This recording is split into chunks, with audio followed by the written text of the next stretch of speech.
नमस्कार. मी Sergey crop solution कंपनीचा प्रतिनिधी संदीप सूर्यवंशी. आपलं नाव काय दादा? माझं नाव निवृत्ती कैलास पवार. आपला पत्ता काय इथला? मुक्काम पोस्ट किकवारी, तालुका बागलाण, जिल्हा नाशिक. बरं, आता ही कोबीची लागवड करून साधारण किती दिवस झाले? ही कोबीची लागवड करून साधारण 65 दिवस झाले पूर्ण. 65 दिवस झाले. हा माल आता जवळपास देण्याच्या लायक झालेला आहे. हो, देण्याचं काही झालं. बरोबर. मग आता इथं जो डावण्या दिसला तुम्हाला सुरुवातीला, त्यानंतर तुम्ही कोणत्या प्रकारचे स्प्रे घेतले साधारण? जेव्हा डावण्याचा मला थोडासा स्पॉट दिसला होता तेव्हा भरपूर रासायनिक 2-3 स्प्रे काढले मी. हां पण जसा पाहिजे तसा रिझल्ट भेटला नाही. बरं तेव्हा मग मी दाखवून जाऊन लंकेश तो मित्र आहे म्हणून त्याने ते सिक्युअर पी म्हणून औषध दिलं. बरोबर. त्याचा मला 100% रिझल्ट भेटला. बरं, सिक्युअर पी या कोबीवर फवारून साधारण किती दिवस झाले?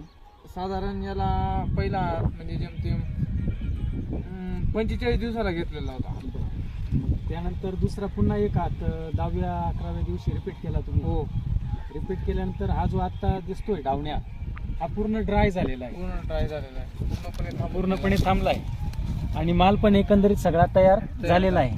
हा पूर्ण ड्राय झालेला आहे. साधारण एकदा सिक्युअर पी वापरल्यानंतर 10 ते 12 दिवस कोणत्याही रासायनिक बुरशीनाशकांची गरज आपल्याला पडत नाही.